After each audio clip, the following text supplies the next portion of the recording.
Well, it's a Canadian first. Doctors in Toronto have performed a hand and forearm transplant on a patient. The procedure took 14 hours and appears, according to medical experts, to have been successful.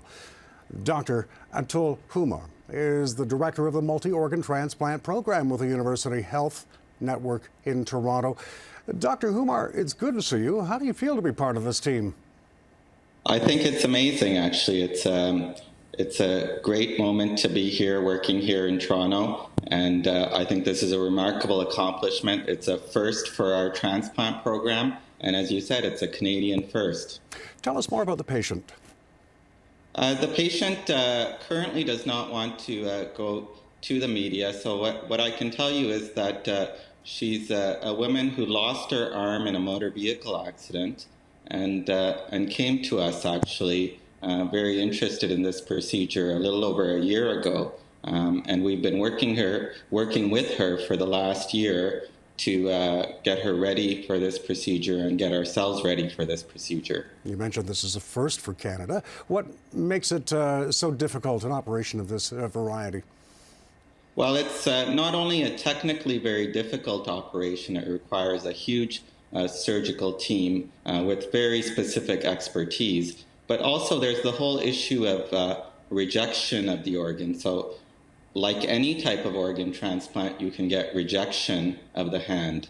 And so we have to give these patients very potent immunosuppression drugs that suppresses their immune system so that they don't reject the organ. Can you tell us where the hand and forearm came from? The hand and forearm came from a deceased organ donor. So an organ donor and their family chose to give the gift of life, a life-changing gift to this recipient. Is there anything in particular that goes beyond the usual precautions that are required in maintaining a transplanted organ's health? In the case of this, a hand and a forearm, is there anything different about what now must take place in order to maintain the success of this procedure? Well, I think what now will follow is a very intense period of rehabilitation therapy. So it will take time for the hand to regain function. The patient's nerves have to grow into the hand, and we anticipate that over the next 1 to 2 years, there'll be gradual improvement in function.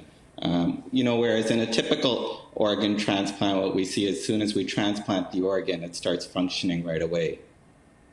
Unlike in this case, it's going to take many months, as you say, to see the full results and its effectiveness. That's correct. And Dr. Atul Humar is the director of the Multi-organ Transplant Program with the University Health Network in Toronto. Dr. Humar, thanks very much for speaking with us. Thank you.